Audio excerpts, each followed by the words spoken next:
Untuk premium nggak usah pakai kuota. Kuota itu kan maunya kan menghemat anggaran. Kelangkaan BBM yang terjadi belakangan ini akibat pasokan BBM dari Pertamina dikurangi untuk menjaga kuota BBM tetap terjaga hingga akhir tahun. Tim Liputan 6 SCTV melaporkan. Saudara, demi mendapat premium sejumlah orang nekat bermalam di SPBU. Sebagian lagi meninggalkan ratusan jerigen di SPBU demi mendapatkan premium. Jam sudah menunjukkan pukul 1 malam, namun antrian masih terjadi di sejumlah SPBU di Jember, Jawa Timur. Antrian bahkan meluber hingga ke badan jalan. Warga yang antri berjam-jam akhirnya terpaksa menginap di SPBU karena takut tidak mendapat premium dan solar. Kelangkaan premium sudah terjadi sejak 3 hari terakhir. Warga enggan beralih ke Pertamax karena dinilai jauh lebih mahal daripada menggunakan premium.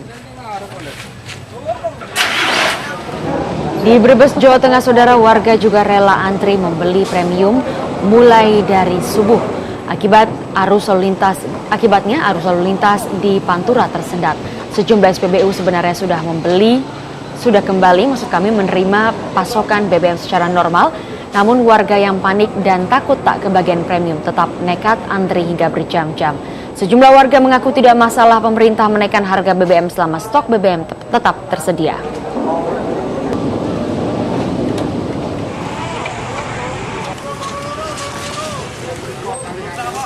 Ratusan jerigen yang dibawa warga terlihat memenuhi areal SPBU di Temanggung, Jawa Tengah.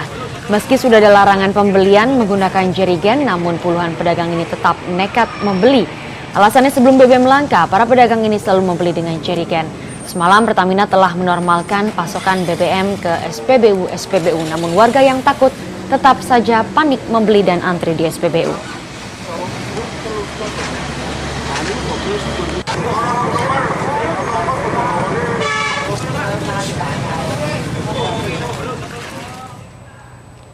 Ya, saudara, kelangkaan BBM bersubsidi dimanfaatkan pedagang bensin eceran untuk menangguk keuntungan. Di Jambi banyak pedagang yang membeli BBM subsidi menggunakan jerigen meski hal itu dilarang. Hal serupa juga terjadi di Solo, Jawa Tengah. Di tengah kesulitan masyarakat mendapatkan BBM bersubsidi, ada saja orang yang memanfaatkan situasi untuk meraih keuntungan pribadi. Sejumlah orang membeli bensin bersubsidi menggunakan jerigen besar dengan kapasitas 30-40 liter di sebuah SPBU yang ada di kota Jambi. Untuk bisa mengisi, mereka memberi uang lebih kepada petugas SPBU antara 10-15 ribu rupiah per jerigen. Pemandangan serupa juga terjadi di kota Solo, Jawa Tengah. Petugas telah memasang tulisan tidak melayani penjualan BBM dengan menggunakan jerigen. Namun tetap saja ada oknum pegawai yang nakal melayani pembelian dengan menggunakan jerigen. Padahal banyak warga yang tengah mengantri untuk mendapatkan BBM. Beberapa warga yang tidak tahan mengantri memilih membeli Pertamax. Masalahnya itu masalah sulit ya, katanya BBM. Jadi ya mau nggak mau harus ada kenaikan. Kelangkaan BBM di sejumlah daerah akibat pengurangan pasokan BBM bersubsidi oleh pemerintah membuat aparat kepolisian Polres Tegal Kota, Jawa Tengah melakukan penjagaan di sejumlah SPBU. Penjagaan dilakukan untuk mengantisipasi adanya spekulan yang memanfaatkan kelangkaan premium dan solar untuk meraup keuntungan. Kelangkaan BBM di Tegal Kota membuat ribuan warga harus mengantri berjam-jam mendapatkan BBM bersubsidi. Tim Liputan 6 SCTV melaporkan dari berbagai daerah. Saudara, langkah Pertamina menormalisasi pasokan BBM bersubsidi kepada masyarakat dinilai sebagai kebingungan pemerintah dalam mengambil tindakan. Pemerintah seharusnya memperhitungkan secara matang kebijakan pembatasan BBM bersubsidi sehingga tidak meresahkan masyarakat seperti yang terjadi belakangan ini. Antre dan antre. Antrean pembeli BBM bersubsidi ini terjadi di sejumlah daerah di tanah air beberapa hari belakangan ini. Masyarakat resah karena sulit membeli BBM bersubsidi yang pasokannya dibatasi oleh Pertamina. Maraknya antrean hingga menimbulkan keributan di sejumlah SPBU di tanah air ini akhirnya membuat Pertamina tadi malam mengambil keputusan untuk melakukan normalisasi pasokan BBM bersubsidi pada masyarakat. Ini dilakukan untuk memulihkan situasi. Dengan normalisasi ini tak ada lagi pembatasan pasokan baik untuk premium maupun solar. Namun langkah Pertamina ini dinilai sebagai kebingungan pemerintah dalam mengambil keputusan. Pemerintah seharusnya memperhitungkan dengan benar soal alokasi subsidi untuk BBM dalam APBN. Dengan begitu, masyarakat tidak menjadi korban. Artinya ada salah perhitungan pada waktu menentukan APBNP. Jadi ketika dipatok 46 juta kiloliter nggak boleh lebih dari itu, kan lucu. Karena memang permintaannya bisa jadi lebih dari itu. Jadi saya lihat ini kebingungan di kalangan perencana kebijakan fiskal maupun di DPR kita. Selain opsi menaikkan harga BBM yang bisa mempengaruhi perekonomian, pemerintah juga seharusnya mampu menyerap sumber anggaran yang lain untuk mengakali keuangan negara. Namun semuanya harus dihitung dengan benar agar tidak lagi terulang perubahan kebijakan yang hanya membuat bingung masyarakat. Ulfan Rahmat, Agus Ginanjar, dan Muhammad Iqbal melaporkan dari Jakarta. Ya, Saudara, Pertamina semalam akhirnya melakukan normalisasi pasokan BBM untuk menghindari antrian di SPBU. Namun di sejumlah SPBU pasokan premium dan solar masih tetap langka. Sudah ada rekan Christina Helen di salah satu SPBU di Jalan Panjang, Jakarta Barat. Helen, apakah pasokan BBM di sana sudah mulai kembali normal? Ya, Saudara, sayangnya kelangkaan BBM bersubsidi masih terjadi, salah satunya yang ada di SPBU Jalan Panjang, Jakarta Barat ini. Premium atau BBM bersubsidi di tempat ini sudah habis sejak dini hari tadi, dan kendaraan-kendaraan yang masuk ke tempat ini terpaksa harus mengisi kendaraan mereka dengan Pertamax maupun dengan Pertamax Plus, baik roda 2 maupun roda 4 yang memasuki tempat ini. Dan memang sejak 2 minggu lalu kelangkaan BBM bersubsidi sudah terjadi di SPBU yang ada di Jalan Panjang ini.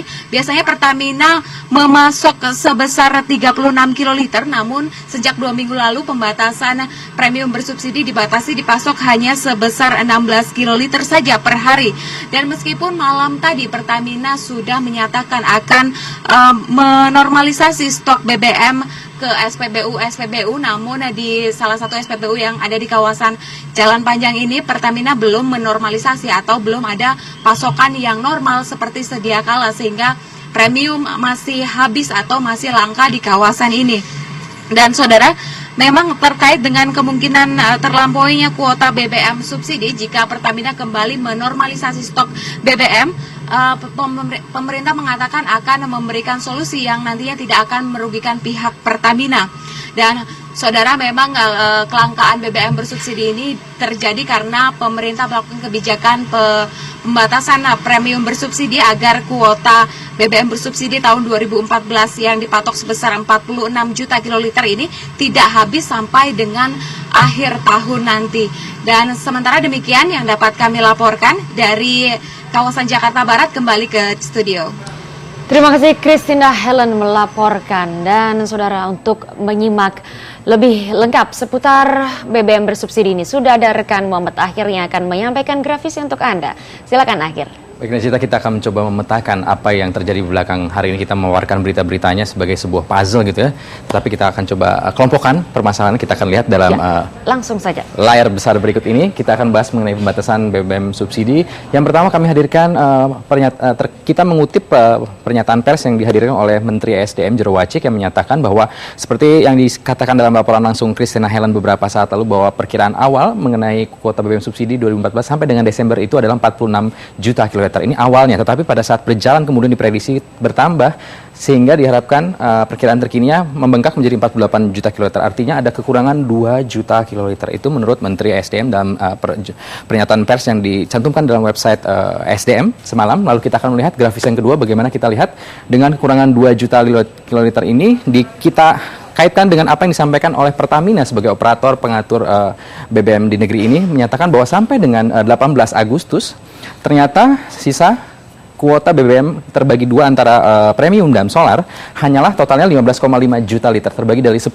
juta kiloliter premium dan 5,5 juta kilo solar. Artinya kita bisa melihat bahwa bisa jadi apa yang diprediksi dalam prediksi terkini akan kurang hanya 2 juta kiloliter itu bisa membengkak, sehingga terjadilah kemudian memutuskan adanya kebijakan pembatasan BBM yang bersubsidi. Tetapi dampaknya ternyata memiliki dampak yang luas. Kita akan melihat ke grafis selanjutnya, bagaimana perbandingan harga BBM di sejumlah negara, karena opsi ini sampai saat ini dan tampaknya sampai dengan akhir pemerintahan SBY ini tidak akan diambil kebijakan untuk menaikkan harga BBM. Saat ini harga untuk perbandingan di negara ASEAN, Indonesia 6.500, Malaysia 6.100, Singapura 16.000, Filipina 12.000, dan Thailand 11.500. Kita termasuk yang kedua paling murah, ada Malaysia yang lebih murah, tetapi bedanya hanya sedikit.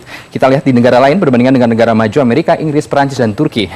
Amerika 8.500, Inggris 20.000, Perancis 21.000, dan di Turki bahkan 25.000 rupiah. Tapi ini mungkin akan menjadi polemik selanjutnya ketika transportasi publik yang diharapkan bisa mengalihkan penggunaan kendaraan pribadi ini belum terwujud di ibu kota khususnya dan juga di Indonesia secara umum. Ini akan menjadi tahap polemik sehingga kebijakan pengambilan kenaikan harga BBM tidak diambil oleh pemerintahan SBY pada saat ini. Tapi kita tahu bahwa kenaikan harga BBM selama 10 tahun terakhir sudah terjadi setidaknya 4 kali. 5 kali merubah harga BBM, 1 kali dengan menurunkan harganya. Tetapi ini sepertinya tidak akan diambil lagi untuk langkah yang ke-6 kalinya. Kita lihat grafis selanjutnya. Ya, kami mencatat setidaknya dalam 3 kebijakan terakhir soal kebijakan pengendalian BBM bersubsidi. Sebelum adanya isu pembatasan BBM subsidi, kita melihat 2 hal terakhir. Yang pertama dilakukan adalah soal konversi gas, sehingga sempat ada kampanye untuk mengalihkan kendaraan pribadi menggunakan jenis BBM dengan gas, sehingga si konverter BBM ini sempat dikampanyekan, tetapi juga ternyata tidak berjalan sampai dengan selesai. Kemudian juga ada cincin yang dipasang di pengisian premium, sehingga bisa mendeteksi jika mobil yang memiliki cc di bawah 2000 cc berhak untuk menggunakan BBM bersubsidi, RFID, Radio Frequency Identification. Tetapi juga ini juga tidak berjalan sampai kemudian akhirnya diputuskan untuk melakukan kebijakan pembatasan BBM subsidi. Tapi ternyata kita tahu bahwa dampaknya ternyata berdampak luas. Baik, kita akan melihat sebetulnya kebijakan ini juga sedikit banyak berkontroversi atau berlawanan dengan apa yang dilakukan juga oleh pemerintah saat ini yang membiarkan adanya kebijakan mobil murah. Banyak produk-produk ini secara gambaran umum mobil murah yang dikeluarkan, di mana artinya ini semakin banyak orang bisa mengkonsumsi BBM, khususnya adalah BBM subsidi dengan mobil murah di bawah 2000 cc. Sehingga kesulitan dialami sekarang seperti sekarang ini, setidaknya 2 juta kiloliter. Apakah masih ada grafis kembali? Baik, inilah adalah gambaran bagaimana polemik yang muncul akibat pengambilan kebijakan pembatasan BBM subsidi. Patut disayangkan ya, banyak kebijakan yang akhirnya menjadi sia-sia, tidak bisa berhasil untuk membatasi subsidi BBM tersebut. Belum lagi dampak termasuk penimbunan mulai dari jerigen, kita tidak berharap adanya penimbunan dalam jumlah besar. Silakan. Betul, terima kasih Akhir atas paparannya tadi. Dan saudara, Liputan 6 Siang masih akan terus berlanjut dengan informasi lainnya. Tetaplah bersama kami, usai pariwara kami segera kembali.